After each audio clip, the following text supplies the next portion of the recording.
Hello बच्चों, कैसे हैं आप। क्लास 9 का ग्रेविटेशन चैप्टर का फर्दर एक और लेक्चर लेकर आए। इसमें क्या है, हम न्यूमेरिकल से वैसे स्टार्ट करेंगे। थोड़ा सा रिकॉल कर लेते हैं कि अब तक हमने क्या किया। हमने Newton's law of gravitation study किया, जिसके अकॉर्डिंग जो ग्रेविटेशनल फोर्स होता है उसका फॉर्मूला क्या बनता था, G m1 m2 upon d square.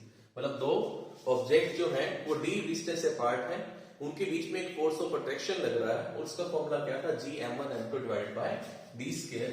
और लास्ट लेक्चर में हमने एक्सेलरेशन ड्यू टू ग्रेविटी का कांसेप्ट भी स्टडी किया था, जिसमें हमने फॉर्मूला डिराइव किया था कि जो स्मॉल g होता है वो कैपिटल G इंटू में m divided by d square के इक्विवेलेंट होता है। हमने ये फॉर्मूला किया था, ठीक है। या तो हमने with the help of gravitational force ही था, स्मॉल g की वैल्यू भी हमने आइडेंटिफाई कर ली थी। एक तरीके से रिलेशनशिप था in between small g and capital G। अब देखो इस न्यूमेरिकल में एनसीईआरटी की एक्सरसाइज का न्यूमेरिकल है ये third. What is the magnitude of gravitational force. हमें क्या करना है, ग्रेविटेशनल फोर्स के मैग्नीट्यूड को फाइंड आउट करना है between the earth and A 1 kg object on its surface. Suppose करो कि ये अर्थ है,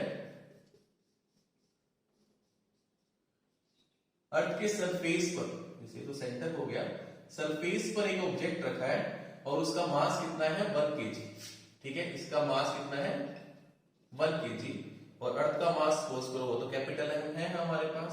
और ये डिस्टेंस एक तरीके से आपको सेंटर टू सेंटर डिस्टेंस किससे इक्विवेलेंट मिलेगा, रेडियस ऑफ अर्थ के इक्विवेलेंट ही मिलेगा, ठीक है। देखो अर्थ का रेडियस बहुत ज्यादा है, कितना है देखो 6.4 इंटू 10⁻⁶ मीटर, ठीक है।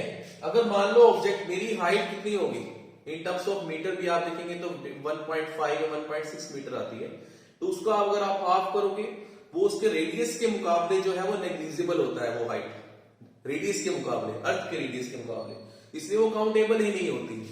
तो आपको ये सेंटर टू सेंटर डिस्टेंस भी आ जाए, चाहे ये मास कुछ हाइट पर भी हो तब भी वो हाइट मैटर नहीं करती। वो हाइट इससे कंपैरिजन में होगी तब वो मैटर करेगी, नहीं तो मैटर नहीं करती, ठीक है ना। 100, 200, 300, 400, 500, इवन 1 किलोमीटर भी इसके आगे मैटर नहीं करता, इतना मैटर नहीं करता है, ठीक है। अब आपको देखो क्या क्या गिवन है। अगर हम अकॉर्डिंग टू फॉर्मूला देखें, आपको m1 मान लो हमने स्मॉल मास ही कंसीडर कर लिया, डेट इज 1 kg। m2 वो हमने मास ऑफ अर्थ कंसीडर कर लिया, कैपिटल M, जिसकी वैल्यू कितनी गिवन है हमें, देखो मास ऑफ अर्थ कितना है 6 इंटू 10⁻24 kg, ठीक है।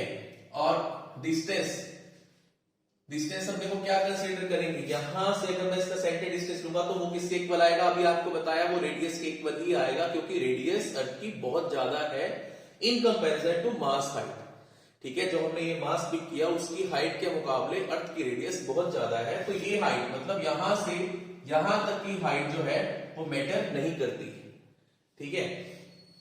तो डेट मीन्स आपको d किससे इक्वल गिवन है, रेडियस ऑफ अर्थ की इक्वली गिवन है, जिसकी वैल्यू है 6.4 इंटू 10⁻⁶ मीटर।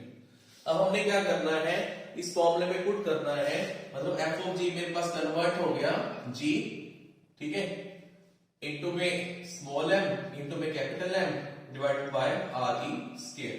और देखो g की वैल्यू आपको बोला था गिवन हो या ना गिवन हो, आपको ये वैल्यू याद रखनी है।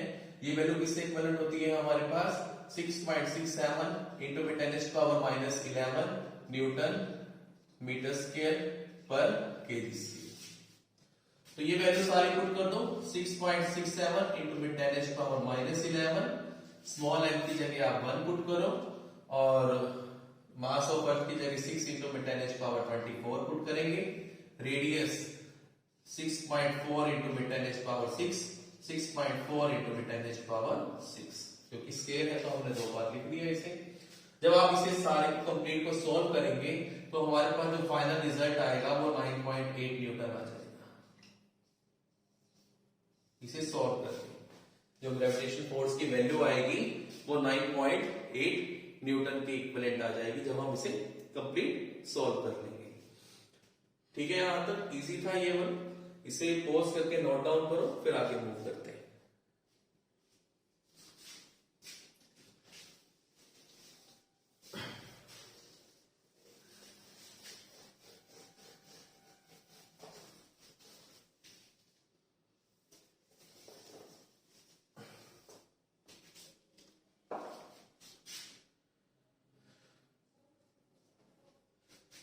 नेक्स्ट हमारे पास पार्ट आता है कि अगर हमें इवेल्युएट करना हो कि acceleration due to gravity of earth,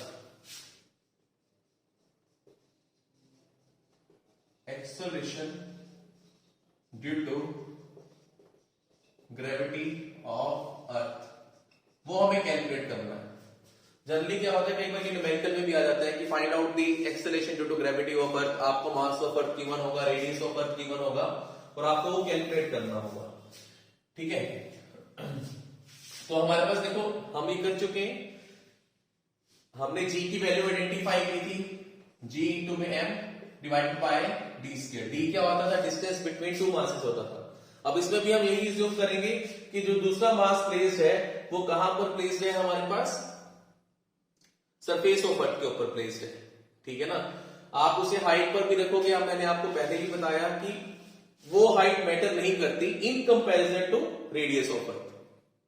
radius of earth इतनी ज्यादा है कि अगर ये कुछ हाइट पर भी होगा तो वो हाइट उसके इस रेडियस के सामने क्या होगी, नेग्लिजिबल हो जाती है।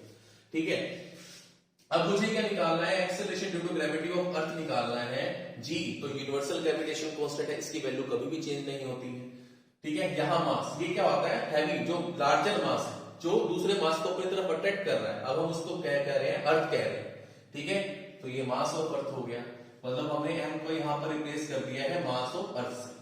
ठीक है, मतलब लार्जर मास क्या है, हमारे पास अर्थ है। अभी डी, डी किससे रिप्लेस हो जाएगा, रेडियस ऑफ अर्थ से, आर ई। मास ऑफ अर्थ की वैल्यू होती है 6 इंटू 10⁻24 kg और रेडियस ऑफ अर्थ की वैल्यू होती है 6.4 इंटू 10⁻6 मीटर। ठीक है, ये वैल्यू होती है, स्टैंडर्ड वैल्यूज हैं। ठीक है, अगर हम ये वैल्यू पुट कर दें तो हमें ग्रेविटेशनल जो एक्सेलरेशन ड्यू टू ग्रेविटी है फॉर अर्थ मिल जाएगा। जी की वैल्यू होती है 6.67 इंटू 10⁻11 और कैपिटल एम जो है वो एम ही है। मास ऑफ अर्थ की वैल्यू है 6 इंटू 10⁻24 और रेडियस कितना आ जाएगा, 6.4 इंटू 10⁻6, 6.4 इंटू 10⁻6। जब आप इसको सोल्व कर लोगे तो हमारे पास acceleration due to gravity of earth आ जाता है, जिसकी वैल्यू होती है 9.81 मीटर पर सेकेंड स्क्वायर। ये स्टैंडर्ड वैल्यू अर्थ के लिए। ठीक है, स्मॉल जी की वैल्यू देखो, यहां ध्यान से देखिए, स्मॉल जी की वैल्यू डिपेंड करती है मास ऑफ प्लेनेट, मतलब हैवियर मास के ऊपर। ठीक है, प्लेनेट टू प्लेनेट जो ये मास है वो चेंज होता रहता है। अगर ये मास चेंज होगा, क्योंकि हर एक प्लेनेट का मास अलग होगा, अर्थ का मास अलग है, आप मून का मास अलग है, जुपिटर का मास अलग है। ठीक है, तो ये मास डिफरेंट होने से और उसकी फिर रेडियस भी डिफर करती है, रेडियस भी डिफरेंस होगा। ठीक है, ठीक है ना, ये डिस्टेंस भी हमारे पास डिफरेंट होगा हर एक प्लेनेट के लिए। तो जी की वैल्यू भी डिफरेंट होती है, प्लेनेट टू प्लेनेट वो वेरी करती है। ठीक है, इतना इसे नोट डाउन करो, फिर आगे मूव करते हैं, बहुत इंपॉर्टेंट है।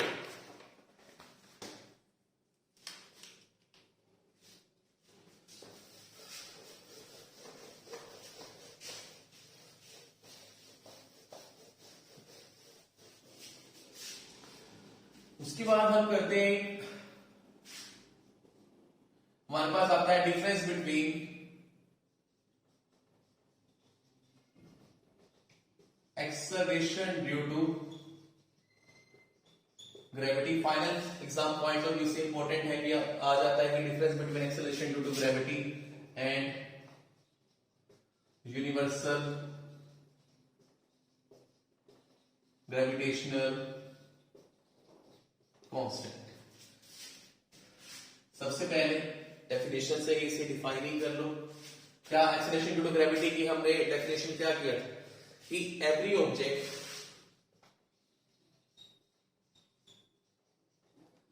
in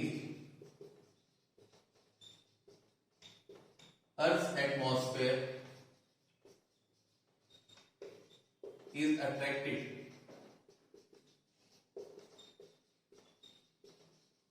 towards the every object in the Earth's atmosphere is attracted towards the Earth center with an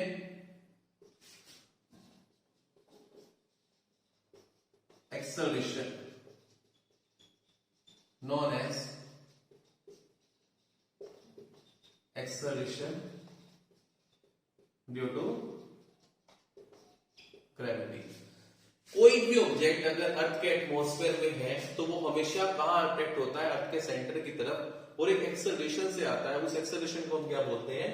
acceleration due to gravity.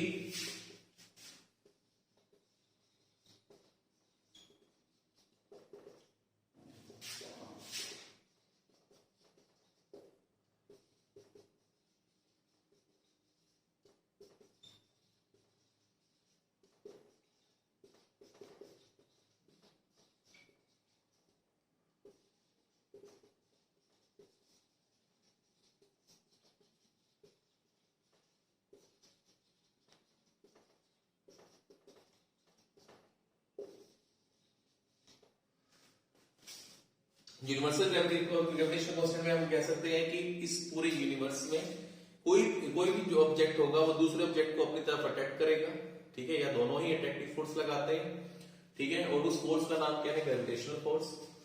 Acceleration due to gravity की value planet to planet vary करती है।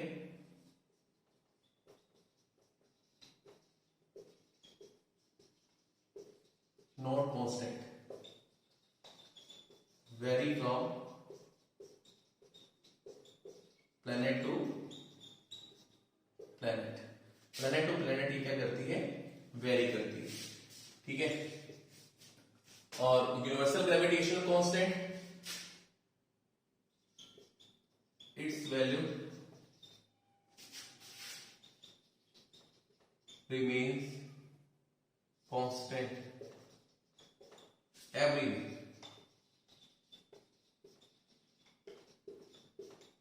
इन the universe, ठीक है।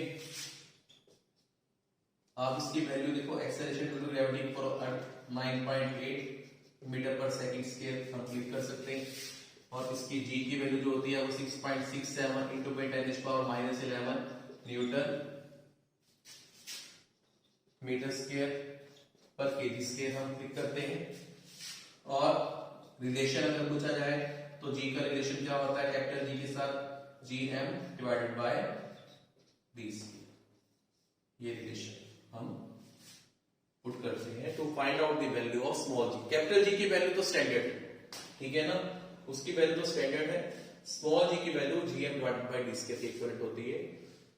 ये relation है, आप लोगों ने जो है डिफरेंस ये याद रखना है, इंपॉर्टेंट है फाइनल एग्जाम से पॉइंट ऑफ व्यू से, इसे नोट डाउन कर लो।